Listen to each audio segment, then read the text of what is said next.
불을 좀 켜주시고요. 예, 우리 좌우 옆에 계신 분들과 서로 함께 인사하겠습니다. 한번 서로 쳐다봐 주시고요. 눈을 좀 마주쳐 주시고 한번 이렇게 인사하겠습니다. 주님, 당신을 이곳에서 봐서 더 반갑습니다. 우리 한번 서로 인사해 주시겠습니다. 예, 오늘 우리가 같이 볼 말씀은 마태복음 13장 1절부터 9절까지, 제목은 씨 뿌리는 자의 비유라는 제목으로 같이 좀 말씀을 나누겠습니다. 자, 먼저 앞에 스크린을 보시고 저와 함께 말씀을 좀 교독하도록 그렇게 하겠습니다. 제가 먼저 읽겠습니다. 그날 예수께서 집에서 나가사 바닷가에 앉으심에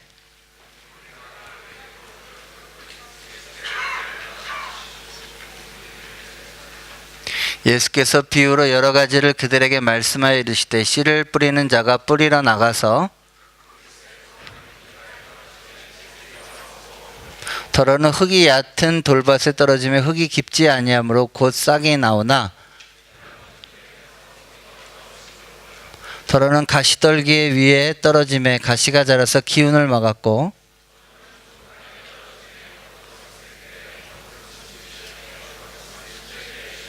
우리 같이 읽겠습니다.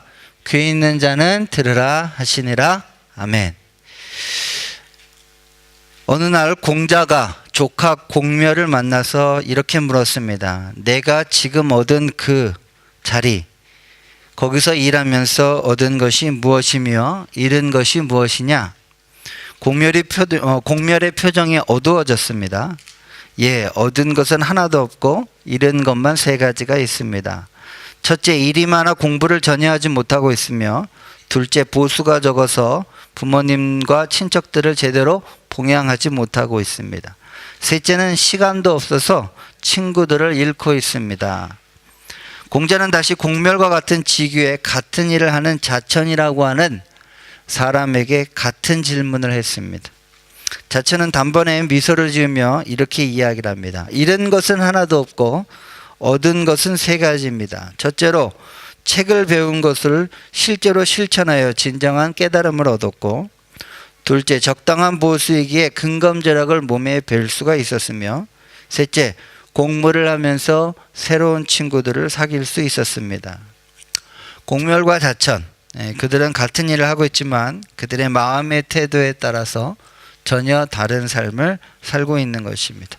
자, 오늘은 우리가 잘 아는 예수님의 비유 시리즈 그 두 번째 시간입니다.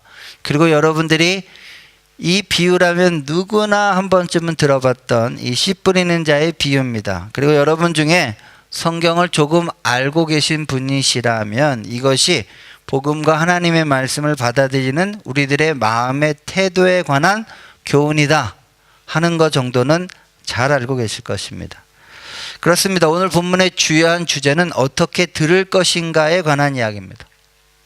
하지만 이렇게 뻔한 이야기를 제가 오늘 굳이 이 비유 시리즈의 두 번째 이야기로 꺼내는 것은 예수님이 이 이야기를 매우 강조하셨기 때문입니다. 그리고 이 어떻게 들을 것인가가 단순하게 잘 듣고 못 듣고 정도의 차이가 아니라 여러분의 들음에 따라서 여러분의 생명과 영혼이 직결되는 매우 중요한 행위라는 것입니다. 그래서 어쩌면 예수님은 이 씨 뿌리는 자의 비유를 모든 비유들 중에 가장 먼저 이야기하셨는지 모릅니다. 제가 왜 이렇게 얘기하면 오늘 여러분이 보신 이 마태복음 13장은 소위 비유의 장이다라고 불리우는 장으로 이 뒤에 엄청나게 많은 비유들이 계속해서 이어집니다. 그런데 이 많은 비유들을 관통하는 하나의 주제는 하나님 나라입니다. 복음입니다. 자, 같은 병행 구절인 마가복음 4장 30절에 이런 말씀이 있습니다. 우리 함께 한번 읽어보시겠습니다. 우리 함께 읽겠습니다. 시작.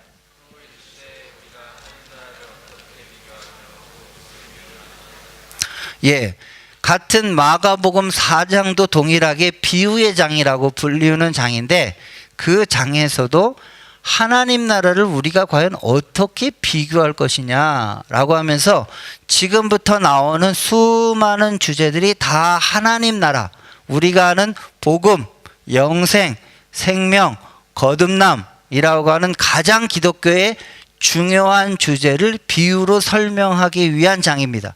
그런데 마태복음이나 마가복음이나 둘 다 똑같이 제일 먼저에 이 씨 뿌리는 자의 비유가 등장한다는 점입니다. 그러니까 하나님 나라, 복음, 영생, 구원, 거듭남이라고 하는 가장 기독교적인 진리를 제대로 이해하려면 먼저 이 씨 뿌리는 자의 비유를 이해해야 된다고 예수님이 생각하셨기에 이 비유가 가장 첫 번째 등장하는 것입니다. 자, 저는 때로는 설교자로서 한때 유행한 단어죠. 자괴감을 느낄 때가 많이 있습니다. 먼저는 설교자로서 제 자신에 대한 자책입니다. 설교자로서 인격과 영성이 부족하다 보니까 그저 두렵고 떨리는 하나님의 말씀을 지식에 전달하는데 그치게 하는 우를 범할 때도 있고요. 또 아무튼 그런 생각 때문에 사실 설교자로서 설교를 하고 난 다음에 마음이 뿌듯했다라기보다는 늘 돌아가는 발걸음은 조금 더 잘 전했으면, 또 조금 더 기도하고 좀 그랬으면 하는 그런, 사실 여러분은 별로 생각 못 하시겠지만 저는 여러분이 생각하는 것보다 훨씬 더 심한 자책감을 가질 때가 참 많이 있습니다. 하지만 두 번째로 또 하나의 자괴감을 느낀다면, 도대체 그 많은 설교를 했음에도 불구하고 성도들이 가장 기본적인 복음조차, 거듭남조차, 예수를 믿고 영생을 누리는 가장 기본적인 것조차 얻지 못하는 것을 볼 때 과연 설교가 뭔가 하는 생각을 해봅니다. 즉, 이 설교라는 행위에는 전하는 자라는 저의 책임도 매우 무겁지만 동시에 듣는 자의 책임도 간과할 수 없다 하는 것은 실제적인 사실입니다. 그래서 오늘 본문은 전하는 자의 책임에 관한 부분들은 제가 나중에 목사님들 모인 곳에서 심하게 질책으로 듣기로 하고, 오늘은 이 본문이 듣는 자의 책임에 관한 이야기를 하고 있기 때문에 아무튼 이 주님이 말씀하신 대로 어떻게 들을 것인가에 대한 이 비유를 조금 오늘 살펴보려고 합니다. 그리고 꼭 기억하십시오. 어떻게 듣느냐에 따라서 여러분의 생명이 좌우될 수 있다 하는 이 예수님의 뜨거운 마음으로 전달하고자 하는 이 비유의 핵심을 오늘 좀 놓치지 마시고, 이번 한 주간, 아니 평생 동안 여러분이 선포되는 하나님의 말씀과 메시지에 진정으로 반응할 수 있는 변화가 일어나는 귀한 시간 되기를 주의 이름으로 축원합니다. 자, 그렇다면 오늘 이 씨 뿌리는 자의 비유는 과연 어떤 중요한 메시지를 전달하려고 하는 것일까? 첫 번째로, 앞에서 제가 언급한 것처럼 이 비유의 목적은 듣는 자의 태도에 따라서 그의 삶이 완전히 바뀌어질 수 있다 하는 것입니다. 자, 이것을 조금 더 강조한 본문이 어디에 있느냐? 아까 말씀드린 병행 구절인 마가복음 4장에 있습니다. 마가복음 4장 9절 한번 같이 읽어보겠습니다. 넘겨주시고, 그쵸? 마가복음 4장 21절부터 12절엔 제가 의도적으로 좀 순서를 바꿨어요. 21절부터 23절, 9절부터 12절 한번 다 같이 읽겠습니다. 시작.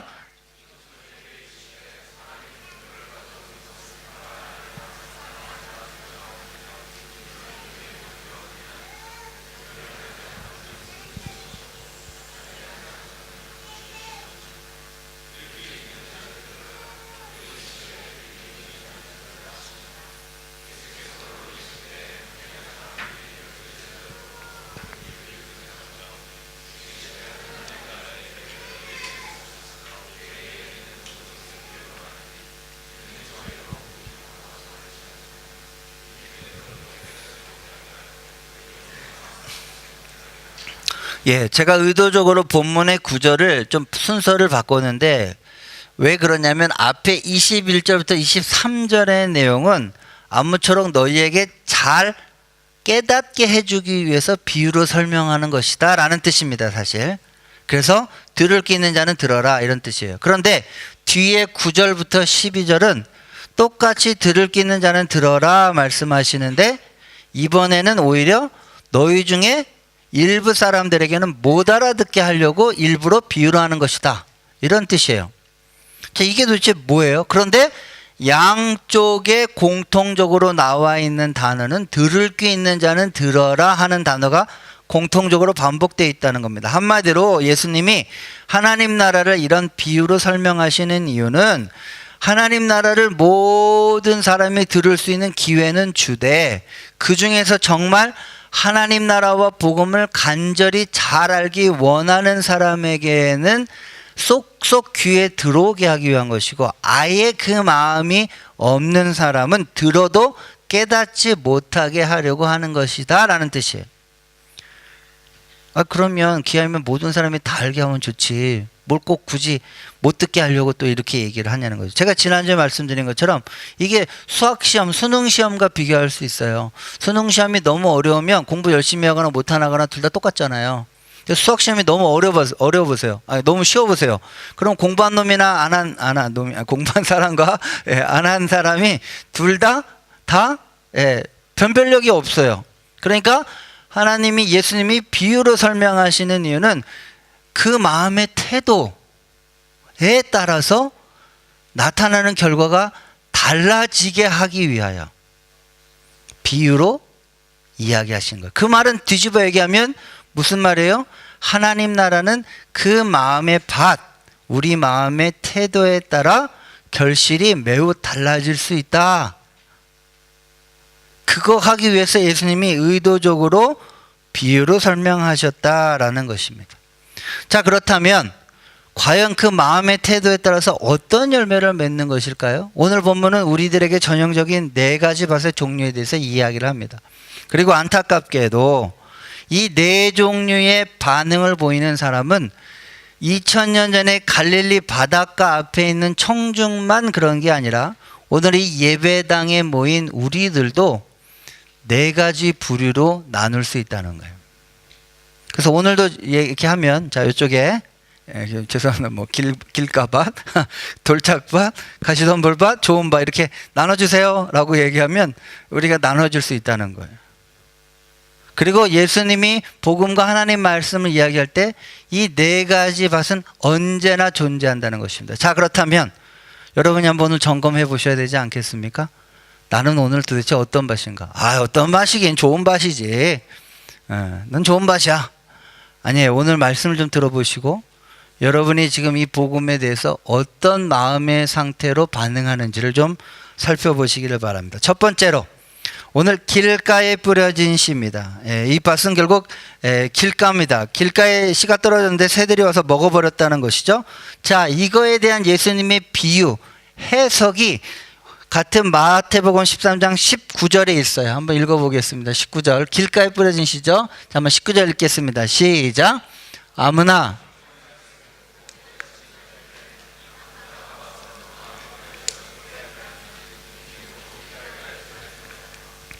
자, 여기서 말하는 길가란 팔레스타인에서 밭과 밭 사이에 나와 있는 조그만 길다란 좁은 통로 같은 거예요. 근데 통로는 아시지만 사람이 늘 지나다니기 때문에 당연히 사람들이 많이 밟아서 땅이 굳어져 있겠죠.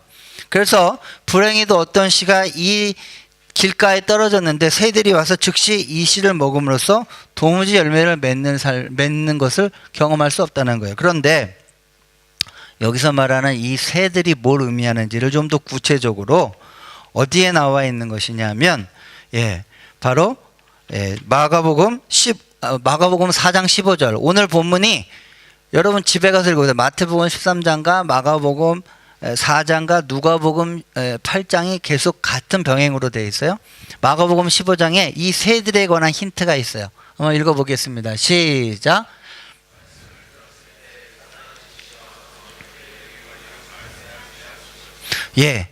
새들을 결국 뭐라고 얘기하냐면 사단이다. 앞에 그냥 마태복음은 악한 자다 이렇게 얘기했지만 마가복음은 조금 더 구체적으로 새들을 사단에 비유한. 그러면 새들이 와서 말씀을 먹었다는 것은 결국 무슨 이유 때문이냐? 또 병행구절인 누가복음 8장에는 그것에 대한 힌트를 줍니다. 밑에 누가복음 11장 12절 한번 읽겠습니다. 시작.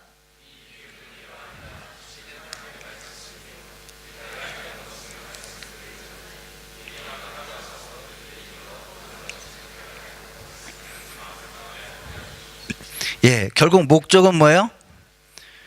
우리가 믿어서 구원에 이르지 못하도록 하려 함입니다. 여러분, 이 길가의 이미지를 좀 생각해 보십시오. 상상해 보십시오. 이 굳어진 땅은 도무지 굳어진 우리의 마음의 상태를 말합니다. 이 땅은 새로운 씨, 복음을 수용할 태도를 가지고 있지 않습니다. 우리 마음속에 너무나 많은 세상적인 철학과 내 생각으로 가득 차 있어서 그것이 땅땅해져서 하나님의 말씀이 도무지 들어갈 수 없는 상태를 의미하는 것입니다.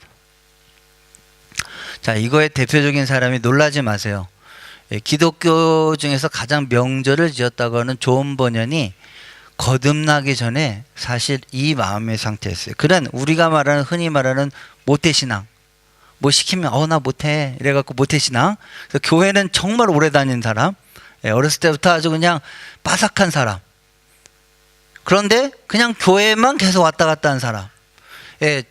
존 버년이 전형적으로 그런 사람이었어요. 근데 그 사람이 어느 날 이 마태복음 10장 설교를 들으면서 자신의 마음속에 떨어진 그 복음의 씨를 빼앗는 게 사단이라는 말에 그가 사실 깜짝 놀랐어요.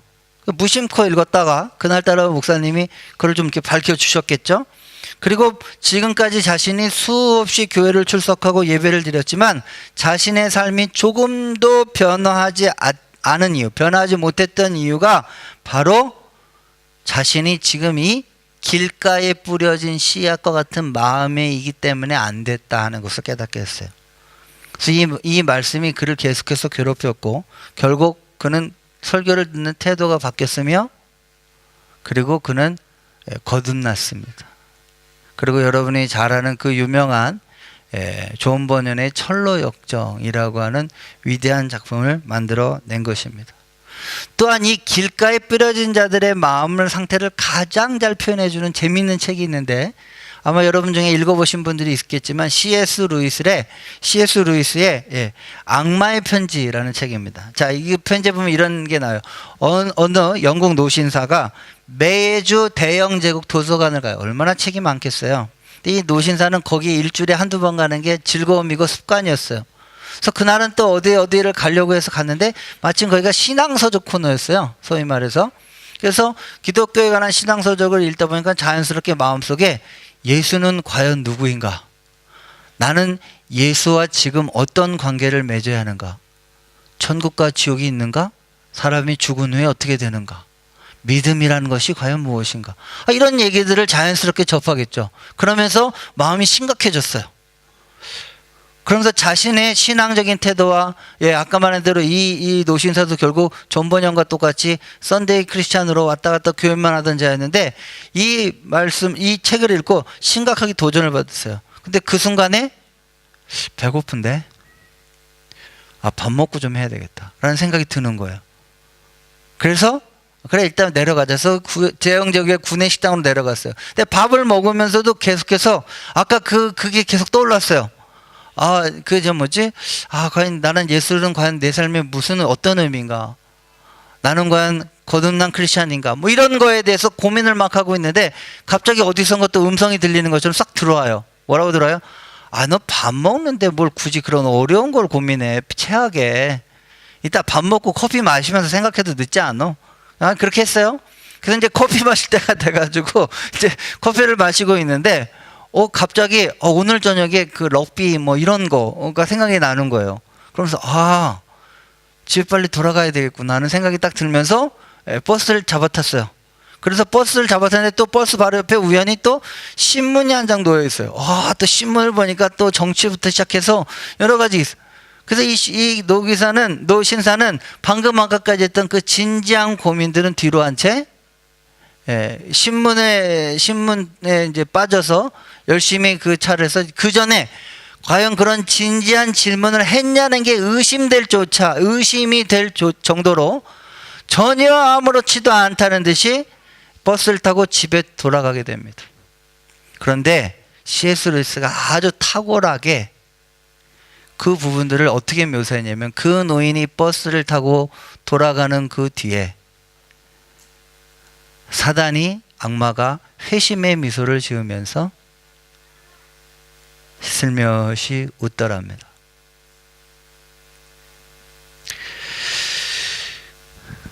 사랑하신 여러분, 근데 이것은 C.S. 루이스의 책에서만 등장하는 이야기가 아니라 오늘 우리들 이 교회에서도 슬프지만 동일하게 일어나는 사건입니다.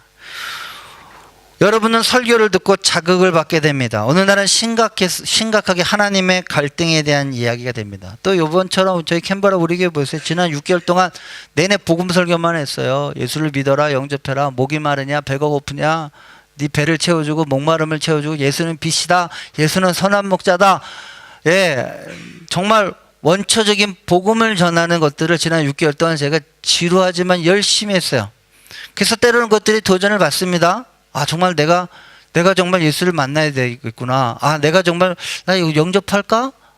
그런데 여러분도 그 찰나에 이제는 우리 주 예수 그리스도에게서 축도를 하고 뒤를 딱 나가는 순간, 어머 기집애 반갑다 얘, 그러면서 거기서 같이 막 이렇게 가지고 오랜만에 싱그러운 얘기하면서 얘기하면서 좋은 모임 가고 끝나고 저녁에 이제 축구할 생각하고, 오늘 저녁에 집에 가면 축구가 나쁘다는 건 아니에요. 계속하세요. 축구할 생각하고, 그 다음에 저녁에 집에 가서 밀렸던 드라마 챙겨볼 생각하고, 이러면서 우리도 여기서 했던 진지한 고민들은 마치 고민해보지 않은 사람처럼 너무나 쉽게 잊혀지고 있다는 것입니다.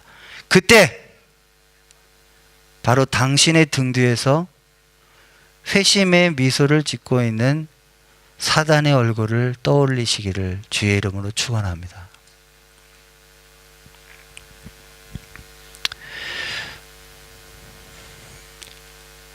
저는 여러분들에게 구체적으로 그래서 적용을 하나 드리자면, 2017년도 아직 예수 그리스도를 제대로 마음의 구주와 주님으로 영접하지 않으신 분들,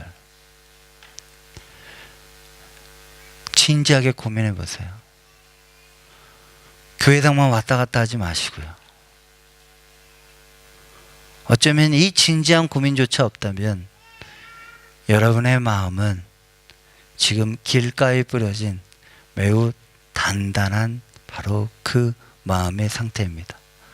여러분, 이 씨앗을 탓하지 마십시오. 이 씨앗은 대단한 씨앗입니다.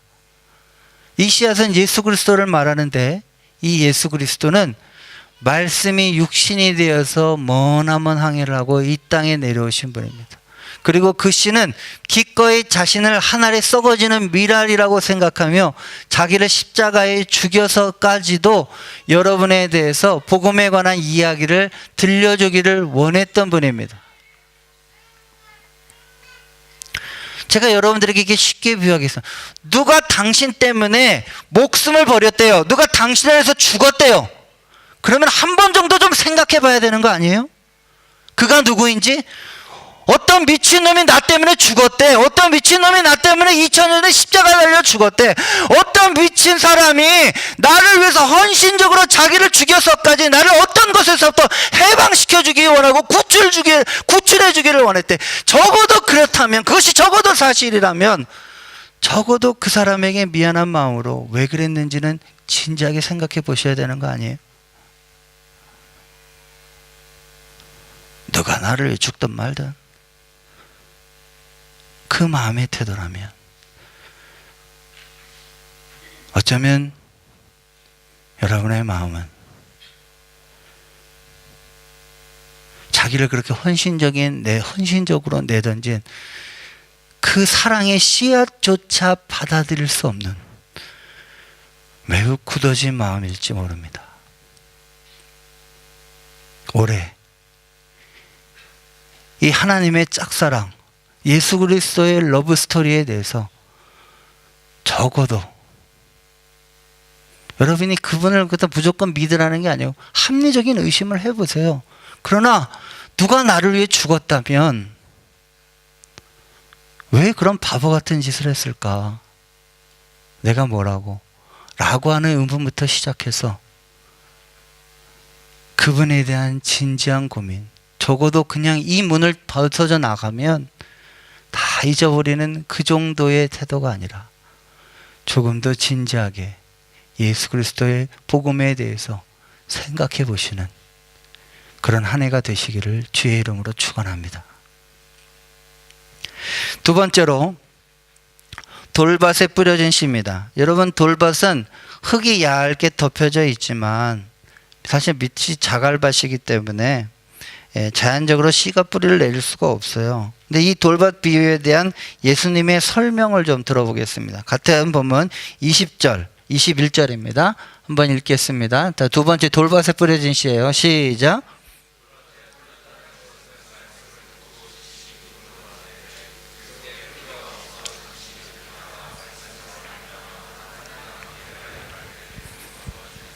자, 이 분은 앞과 길갓보다는 좀 나았습니다. 왜냐하면 적어도 기쁨으로 받았어요. 맞아, 이게 진리야 라고 소리를 치고 감탄을 합니다. 하지만 소위 진리가 밥 먹여주냐 하면서 기독교가 나를 더 편하게 하고 더 축복되게 하고 더 형통하게 할 때만 믿습니다. 기독교를 믿고 예수를 믿는 것이 자신에게 불리하거나 손해를 보면 더 이상 믿으려고 하지 않는 얄팍한 태도를 일컬어서 하는 말입니다. 여러분, 아까 첫 번째 길가에 뿌려진 그 밭의 태도의 적은 사단입니다. 그렇다면 이 돌짝밭에 뿌려진 이 마음의 밭의 적은 뭘까요? 그건 육신이에요. 우리의 육신은 끊임없이 편한 것만 추구하기 때문이에요. 그래서 한 기독교 철학자가 이런 말을 했습니다. 그리스도의 최대의 적은 공산주의가 아니라 실용주의다. 실용주의가 뭡니까? 진리에는 관심이 없고 이것이 나에게 유익을 주느냐, 이것이 나에게 효과가 있느냐, 이것이 나를 오늘 편하게 하느냐에만 관심을 두는 겁니다. 오늘날 실용주의의 최고의 그래서 우상이 뭐예요? 돈이잖아요. 돈. 돈 많으면 행복해요? 돈 많으면 인생이 아름답습니까? 아니죠. 돈 많으면 인생이 편해요.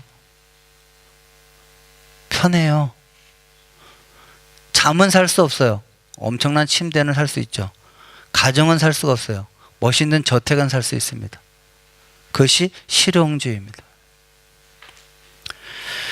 그래서 이 실용주의, 육신의 편안함을 추구하는 마음으로 예수를 믿게 되면 결국 내가 예수를 믿어서 내가 불편해지고 내 시간이 빼앗기고 환난과 핍박이 조금이라도 오면 즉시 버리는 것입니다. 여러분, 성경에서 정확하게 이 돌짝밭과 같은 마음을 가진 한 사람이 있는데 누구냐? 여러분이 잘 아시는 부자 청년입니다. 예수님이 뭐라고 말씀하셨습니까? 내가 가진 것을 다 팔고 가난한 사람에게 주고 나를 쫓으라. 사실 이 청년은 처음에 온 게 뭐냐면 형님과 나 사이에 재판을 해가지고 나에게 이득이 될 거, 예수님이 그렇게 재판해 줄 거라고 생각해서 찾아왔어요. 근데 예수님이 결국 뭐라 그래요? 내가 가진 모든 것을 다 팔고 가난한 자들에게 나눠주고 나를 쫓으라 라고 이야기를 하니까 슬픈 기색을 띠고 돌아갔다라고 성경에서 이야기를 합니다. 제가 여러분들에게 한 가지 좀 근본적인 질문을 드릴게요. 예수님 왜 믿으세요? 오늘 예배 왜 오십니까? 설교는 왜 들으시고요? 오늘날 한국을 지배하는 이 실용주의를 다른 말로 얘기하면 샤머니즘입니다.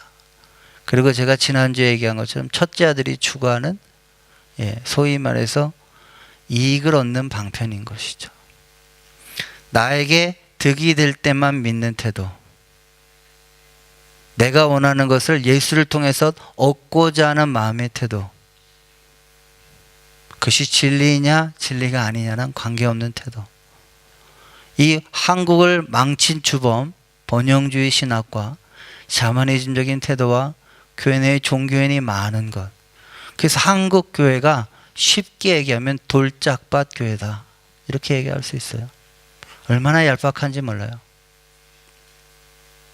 그렇게 예수 믿고 복 받고 사업 잘 되고 돈 잘 번다, 자식이 잘 된다, 그러면 교회가 엄청나게 부흥하죠. 그러나 그런 얘기를 하지 않으면 한국 교회는 그래서 뿌리가 없어요. 그래서 오늘날 기독교로 욕을 먹는 이유가 한국 교회 성도들 뭐 한국교회만 욕할 게 아니죠. 오늘 우리도 마찬가지잖아요.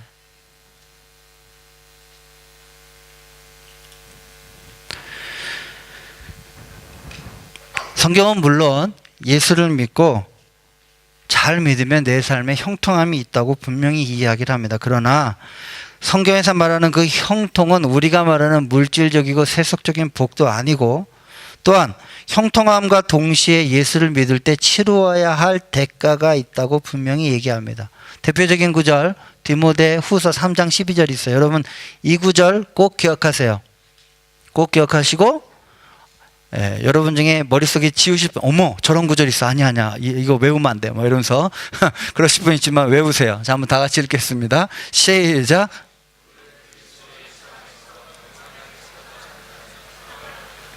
다시 한번 크게 시작.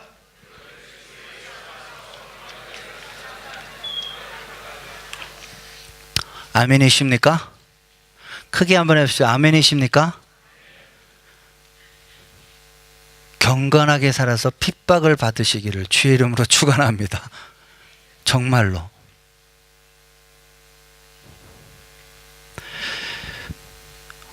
사랑하신 여러분, 어쩌면 저와 여러분들의 마음의 상태는 그저 돌짝밭에 지나지 않은지 이 시간에 성령께서 들을 귀 있는 자는 들으라 하시는 음성에 반응하시는 저와 여러분이 되기를 주의 이름으로 축원합니다. 자, 이것에 대한 구체적인 적용이 있다면 여러분, 육신의 편안함을 좀 이번 한 주간만이라도 이겨내세요. 좀 더 자자, 좀 더 이렇게 하자 그러면 언제 말씀 봐요? 그 흔히 개그맨이 소는 누가 키우나 이렇게 얘기, 언제 신앙 성장할 거예요? 여러분, 이스라엘에서 구제 가나안 땅에 들어갔을 때 3대 절기라고 해서 모든 사람들이 다 예루살렘에 모여서 예배를 드리라고 예배의 장소와 시간을 지정해 줬어요. 그것은 그 당시에 가나안 사람들이 예배하는 산당에서 예배하는 편리주의적이고 실용주의적인 태도와 전혀 거리가 멀어요. 오늘 여러분들도 마찬가지예요.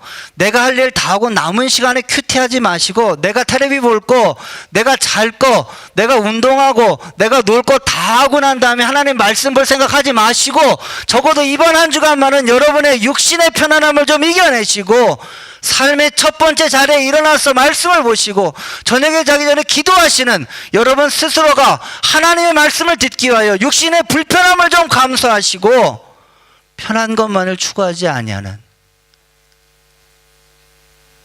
그런 한 주간 되시기를. 그래서 적어도 내 마음이 돌짝밭은 아니야 라고 스스로에게 말씀하실 수 있는 그런 한 주간의 삶이 되시기를 주의 이름으로 축원합니다.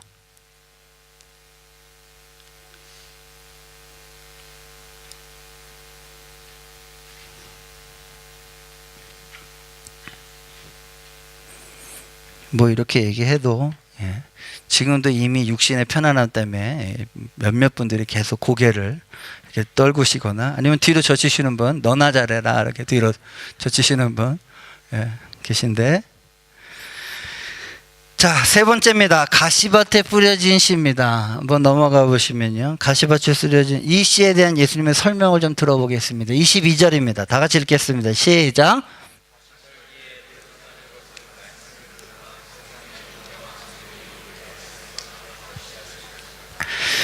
자, 이분들은 앞에 두 분보다는 훨씬 더 낫습니다. 왜냐하면 이분은 말씀을 들으나 결실을 하지 못한대요. 그러니까 이거는 돌짝밭 수준은 넘어간 거예요. 조금 더 잘하는데 문제는 여기에 포인트는 뭐냐? 성장이 안 된다는 것이죠. 자, 처음엔 아예 들어가지도 못했고 두 번에 들어갔지만 곧 말랐고 이번에는 들어가서 어느 정도 잘하지만 더 이상 잘하지 않아요. 항상 그 수준을 딱 유지한다는 거죠.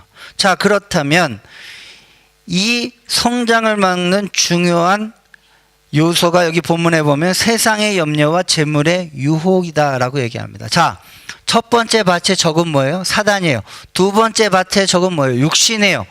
이 세 번째 밭의 결정적인 적은 뭐냐? 세상이에요, 세상. 그리고 이 세 가지, 사단과 육신과 세상은 여러분이 잘 아시는 대로 하나님 나라 강의를 들어보신 분은 이미 아신 대로 현재적 하나님 나라에 살고 있는 우리들에게 세 가지 텐션으로 존재하는 내용들입니다. 말씀을 받았습니다.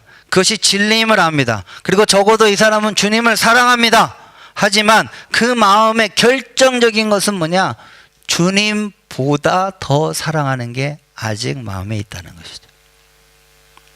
그리고 바로 주님보다 더 사랑하는 그것이 지금 여러분이 그렇게 교회를 10년 이상 다녀도 늘 구수준인 상태로 머물게 하는 가장 큰 주범이다라는 것이에요.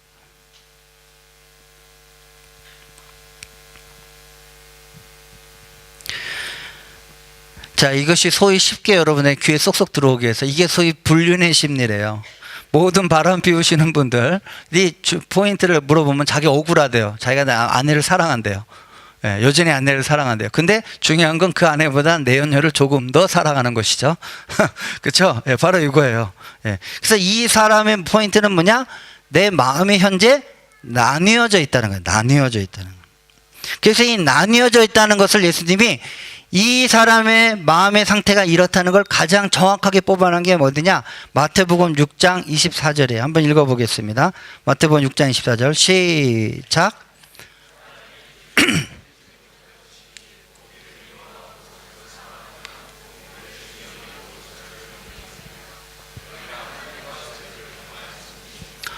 자, 보세요. 길가는 아예 주님이고 뭐고 아예 영접도 안 한 거예요. 돌짝벗은 여전히 내 마음이 주인이 나예요. 내가 실용주의적으로 내가 선택해요. 내가 편하는 것, 나에게 편안함을 주고 나에게 유익을 주는 것만 선택해요. 아니, 적어도 이 사람은 예수님을 한 번 정도 주님이라고 고백한 적이 있어요. 그러나 이 사람에는 주님이 두 개나 있는 거예요. 그리고 그 두 종류 중에서 이쪽이 더 센 거죠. 예. 사랑하시는 여러분, 여러분 마음속에 가장 사랑하는 것이 무엇입니까? 물론 교회에서는 아까 찬양한 대로 주님을 사랑하는 마음을 빼앗기지 않게 하소서 이렇게 얘기하지만 실제로 우리가 주님보다 더 사랑하는 것이 많다는 것을 부인할 길이 없습니다. 그것을 가장 쉽게 알 수 있는 부분, 여러분이 이번 한 주간 가장 관심이 있었던 거, 그리고 여러분이 이번 한 주간 가장 많이 시간을 들였던 거, 그게 여러분이 가장 사랑하는 거예요. 노상 인터넷 컴퓨터 앞에 앉아서 인터넷 쇼핑을 두들겼다. 그게 여러분이 이번 주 가장 사랑하는 거고요. 난 이번 주에 가장 많이 드라마에 시간을 보냈다. 그러면 그 드라마를 내가 지금 사랑하고 있는 거예요. 주님보다. 내가 이번 한 주간에 오로지 돈 했다. 그러면 나는 돈을 주님보다 더 사랑하는 것이죠.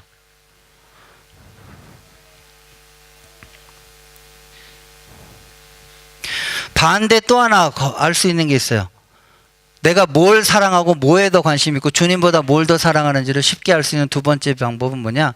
내가 그거 없으면 가장 스트레스 받는 거. 갑자기 통장에 잔고가 뚝 떨어졌다. 엄청나게 스트레스를 받아요. 그럼 내가 돈을 엄청 사랑하는 거죠. 예. 근데 내가 갑자기 아침에 큐티를 못했다. 근데 내가 돈에 잔고가 없는 것만큼 스트레스를 받는다. 뭘 스트레스를 받아요? 아이, 내라면 되지 뭐. 안 사랑하는 거예요. 그 쉽게 비유해 볼까요? A라는 여자와 B라는 여자가 있어요. A라는 여자한테 오빠 실망이야 이렇게 얘기를 들었어요. 마음이 찢어질 것 같아. 어떻게? 근데 B라는 여자가 오빠 실망이에요. 그래 실망해. 그렇죠? 무슨 말인지 아시겠어요? 내가 뭘 더 사랑하는지? 내가 어떤 말을 들을 때 훨씬 더 스트레스를 받냐는 거예요. B가 실망을 하든 말든 그래 나도 너 실망이야. 오히려 그렇게까지 얘기할 수 있겠죠. 근데 A가 오빠 실망이야 하는 말에는 너무 힘들어. 그래서 또 장문의 카톡에 사과 메일까지 카톡까지 막 줄줄이 그게 아니고 어쩌고저쩌고.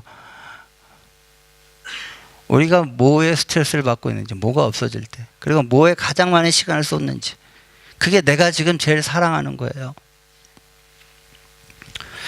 그래서 성경 구절에 이런 구절이 있어요. 한번 보겠습니다. 자, 요한일서 2장 15절 17절을 먼저 한번 읽어보겠습니다. 시작.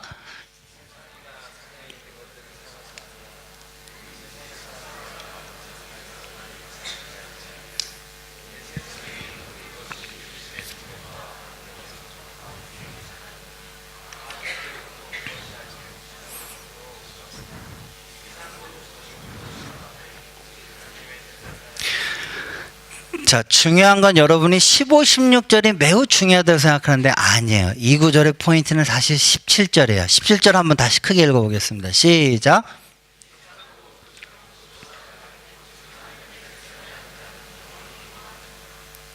자, 이걸 염두에 두시고 밑에 구절 한번 읽어보세요. 시작.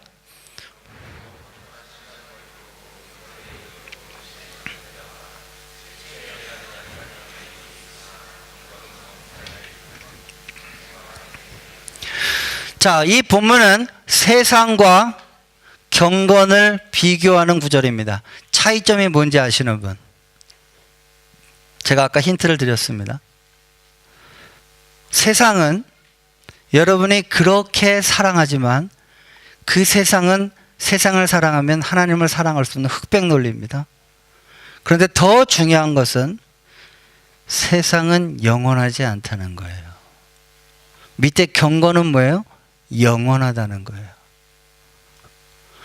이 세상도 정욕도 지나가되 pass away. 오직 하나님의 뜻을 행하는 자는 영원히 거하느니라. 밑에 건 뭐예요? 육체 영원한 약간의 유익에서 경건은 범사의 유익한. 여기만 for physical training is of some value라고 나와 있죠. But 뭐라고 나왔어요? For all things 이렇게 나와 있죠. 그 다음에 뭐랬어요? present life and the life to come. 지금 이 세상에서도 유익하지만 영원한 세상을 준비하는데도 지극히 유익하느니라.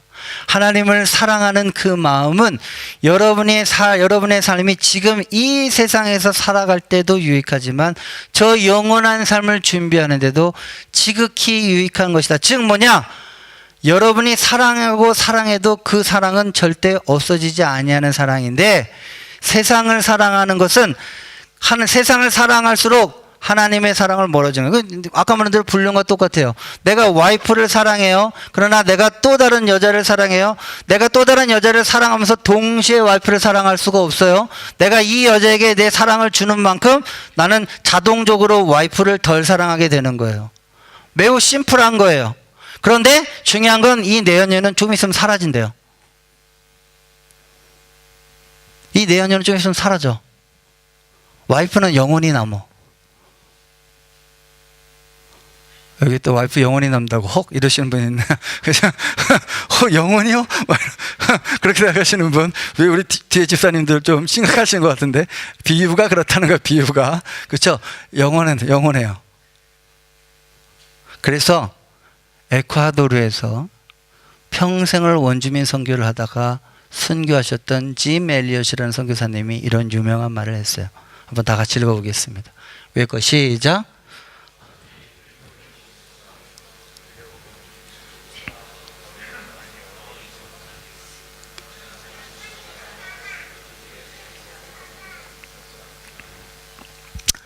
제가 좋아하는 구절 중에 하나입니다. 사랑하신 여러분,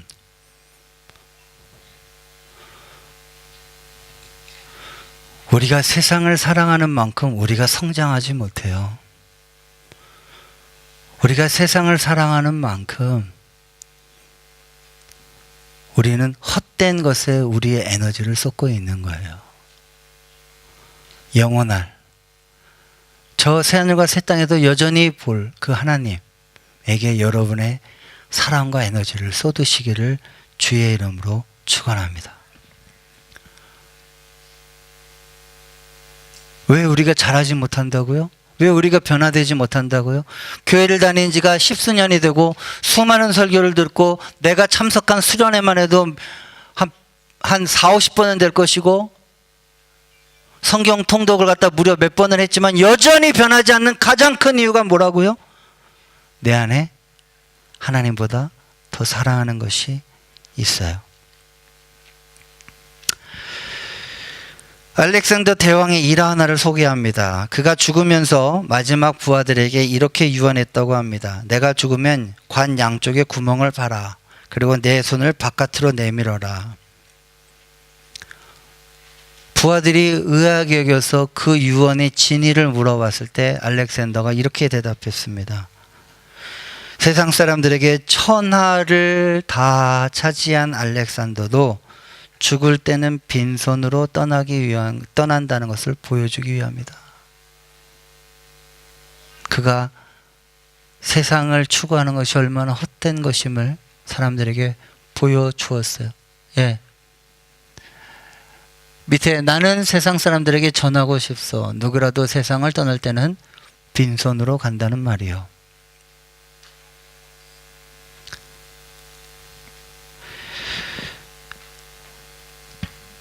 사랑하시는 여러분, 제가 이 세 번째 밭의 비유를 놓고 여러분에게 한 가지 적용을 좀 해드립니다. 그것은 뭐냐? 이번 한 주간은 조금 덜 사랑하세요. 갑자기 사랑하지 마. 갑자기 이때까지 사랑했던 여자한테 너 끝이야 이제. 빠이빠이. 예, 우리 헤어져. 예, 엄두를 못 내시죠? 예. 왜냐? 아까 말한 대로 오빠 실망이야. 우리 덜덜 떨고 있어요. 그 A가 주님이 아니라 사실은 세상이죠. 조금만 좀 덜 관심 가지세요. 이번 한 주간. 제발. 그리고 여러분의 시간과 관심을 조금만 주님에게 쏟아주세요. 너무 많이 뉴스 보지 마시고요. 너무 많이 드라마에 빠지지 마시고요. 너무 많이 쇼핑이나 여러 가지에 매이지 마시고요. 너무나 많은 또 사람들 만나러 돌아다니려고 시간 다 쓰지 마시고요. 조금만 더 주님 사랑해 주세요. 제가 부탁드립니다.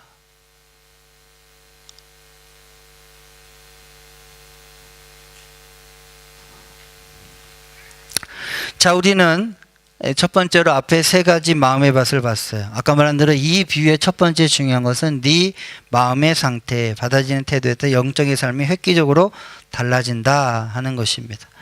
자, 그러나 여기가 끝이 아니에요. 여기서 조금만 더 한 걸음 더 깊게 들어가면 이 비유의 두 번째, 세 번째 메시지가 있는데 그 두 번째, 세 번째 메시지는 다 이 네 번째 좋은 밭의 비유에 담겨져 있습니다.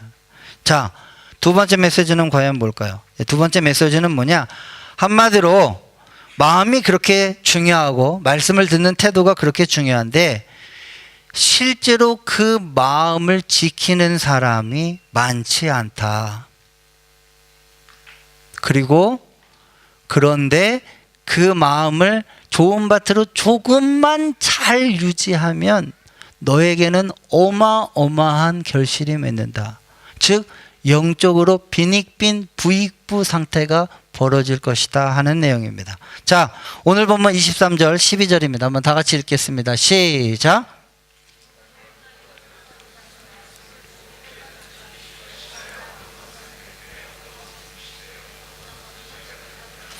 자, 밑에 12절 읽겠습니다. 시작.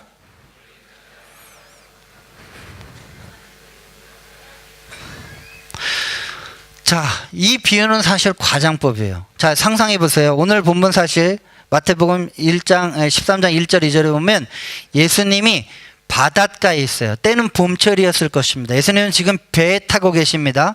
이 배가 예수님의 강단이었고 바닷가에 모여있는 큰 청중들은 예수님의 말씀을 듣고 있었어요.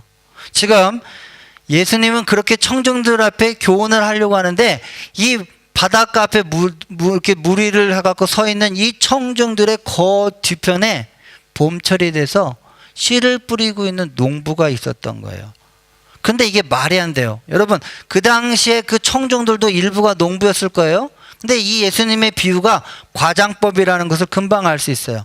당시 팔레스타인의 농사법에 의하면 땅을 기경하기 전에 씨를 뿌려요. 그래서 어디가 돌짝밭이고 어디가 가시덤불이 많고를 구분할 수가 있다고 합니다.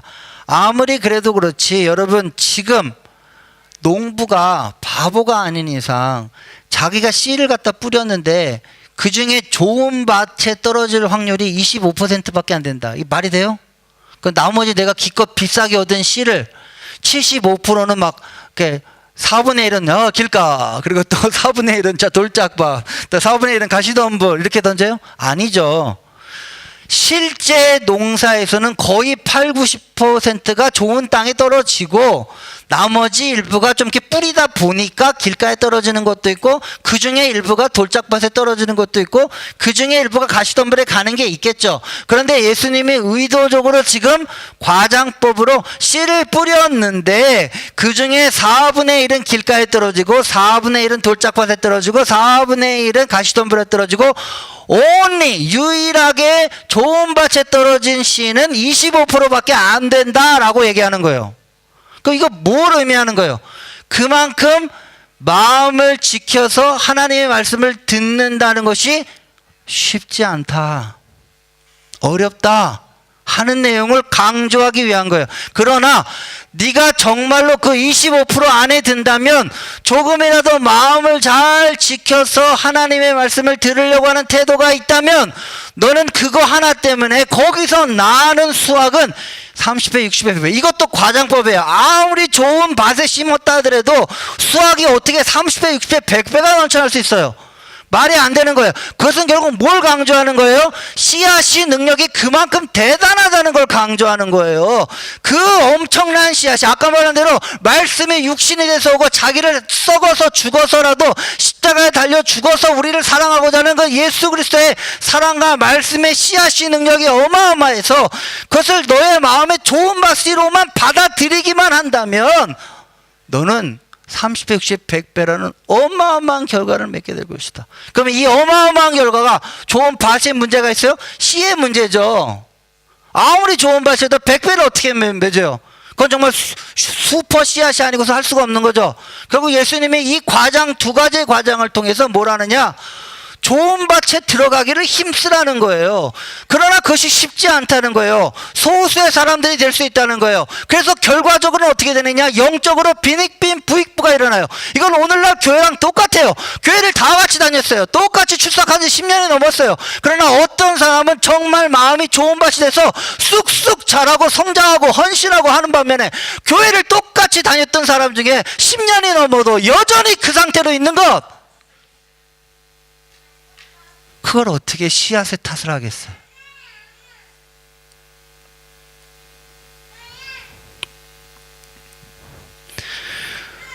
또한 이 좋은 밭의 비유는 세 번째 메시지를 던집니다. 자, 세 번째 메시지는 바로 이겁니다. 예, 제 진화예요. 예, 기억해 주시고요. 예, 이따 가서 많이 위로해 주세요. 자, 우리 세 번째. 예, 세 번째 하나 더 넘겨주시면, 예, 세 번째 26, 27, 28, 29 한번 다 같이 읽겠습니다. 시작.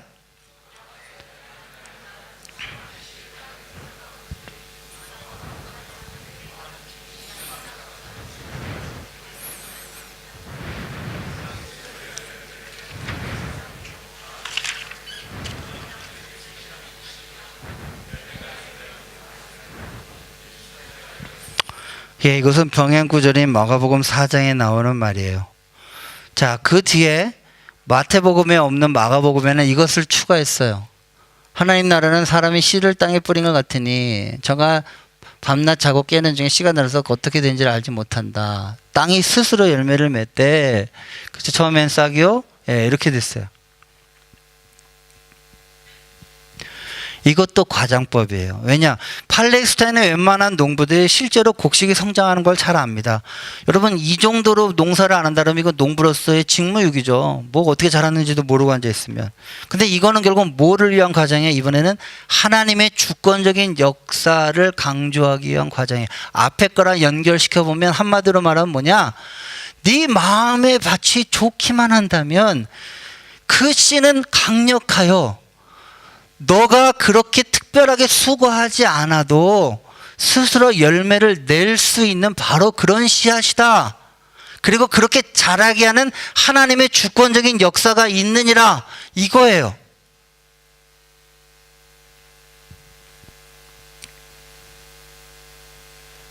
그래서 이 마가복음에서 굳이 마태복음과 달리 이 부분을 같이 넣은 것은 균형을 잡기 위함이에요. 마치 우리의 마음의 태도에만 모든 것이 달려있는 게 아니라 그거는 최소한의 조건이라는 거예요. 최소한의 조건으로 마음의 밭만 좀 잘 다듬어져 있으면 그 농부가 정말로 자기 아들을 죽여서 십자가에 죽이시기까지 사랑해서 그 씨앗을 마음껏 뿌린다는 거예요. 그리고 그 씨앗이 워낙 능력이 있고 그 복음의 능력이 있고 사랑의 능력이 있어서 우리의 마음이 어찌 거부하지만 않는다면 그 마음의 밭은 그 하나님의 주권적인 역사로 말미암아 반드시 열매를 맺을 수 있는 그런 씨다 라고 우리들에게 이야기하고 있는 거예요. 자, 그렇다면 이제 마지막 결론을 내려야 될 시간입니다. 과연 우리는 어떻게 하면 그 25% 안에 들어갈 수 있을까요?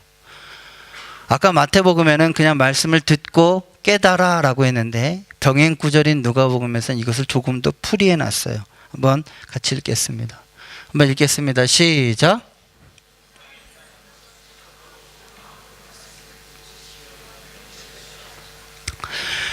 말씀을 듣고 깨닫는다는 말을 누가복음에서는 말씀을 듣고 지키어 인내로 결실한다. 지킨다 라고 얘기했어요. 근데 그 지킨다는 단어가 로마서 1장 5절에 보면 이렇게 나와 있어요. 한번 다 같이 읽어보겠습니다. 시작. 그로 말미암아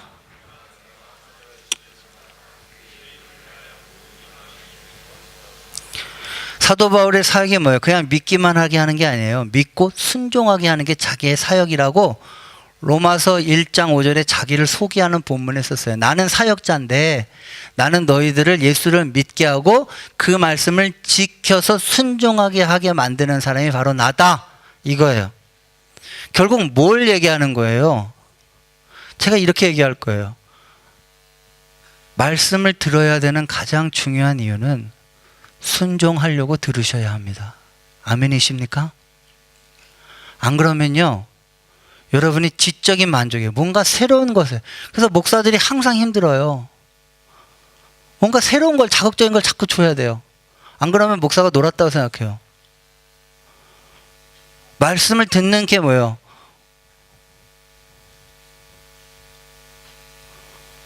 지적으로 만족을 얻기 위해서 들으세요? 성경은 뭐예요? 좋은 밭은 뭐예요? 듣고 순종하는 밭이 좋은 밭이에요. 그래서 듣고 순종하면 어떻게 됩니까? 30배, 60배, 100배의 결실을 맺을 수 있대요. 제가 말씀을 맺겠습니다. 한 교회 새로운 담임 목사님이 부임을 하셨습니다. 그는 첫 취임 예배에서 아주 멋지고 놀라운 설교를 했습니다. 교인들이 기뻐하면서 우리가 목사님을 제대로 잘 청빙해왔다고 좋아했습니다. 그리고 그 다음 주 설교를 기대했습니다. 다음 주가 돼서 그 목사님이 똑같은 설교를 하셨습니다. 교인들은 고개를 갸우뚱했지만 목사님은 무슨 까닭이 있을 것이라고 생각하고 또 다음 주를 기대했습니다. 그런데 세 번째 주가 되어도 동일한 설교를 하자 성도 중에 일부 용기 있는 사람이 손을 들어서 이렇게 얘기합니다. 목사님 도대체 언제 새로운 설교를 하실 겁니까? 그러자 목사님이 이렇게 대답했다고 합니다. 여러분이 이 말씀을 정말로 삶에서 적용할 때 저는 그때 새로운 설교를 시작하겠습니다. 여러분, 이건 예언만 있는 게 아니라 실제로 있었어요. 후안 까를로스 목사님이라고 하는 제자입니까 책에 보면 후안 까를로스 목사님이 뭐라 했어요? 강단에 딱 올라오셔서 너희는 서로 사랑하라. 기도하겠습니다. 그리고 설교 끝났어요. 되게 부러워한다. 그렇죠? 짧아서. 그래서 그냥 그 주는 사람들이 넘어갔대요. 근데 그 다음 주가 돼가지고 이걸 무려 10주 했대요. 10주. 두 번째, 근데 목사님이 이유에 대해서 아무 설명 안 했어요. 근데 사람들이 어떻게 되냐? 두 번째 주, 세 번째 주에도 딱 너희는 서로 사랑하라. 기도하겠습니다. 그리고 난 다음에 이 성도들이 자발적으로 깨달았어요. 아, 목사님이 적용하라고 하는구나. 그러면서 한 주 동안에 사람들이 막 물건을 서로 나눠주고 김치도 나눠주고 그 다음 주에 돼서 뭐 어려운 일 그러면서 10주 동안 서로 사랑하는 것을 끝까지 온 교인이 실천하도록 했어요. 그 다음에 10주가 지나니까 뭐라고 얘기해요? 다음 설교로 넘어가겠습니다. 예, 근데 그 다음 설교는 뭔지 예, 또 한 줄만 얘기하시는지 모르지만 바로 그거예요.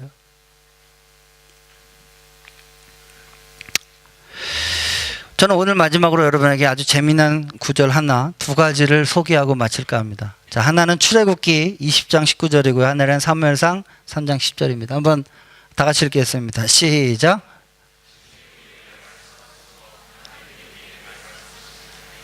자, 10절 읽겠습니다. 시작.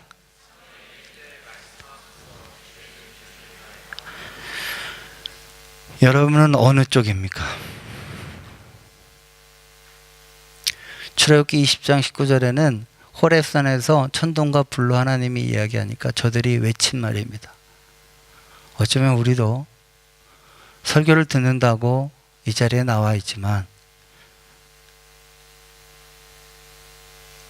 목사 네가 얘기해라. 근데 난 네 말은 하나님 말씀으로 안 듣겠다. 당신은 말씀하지 마시라. 하나님은.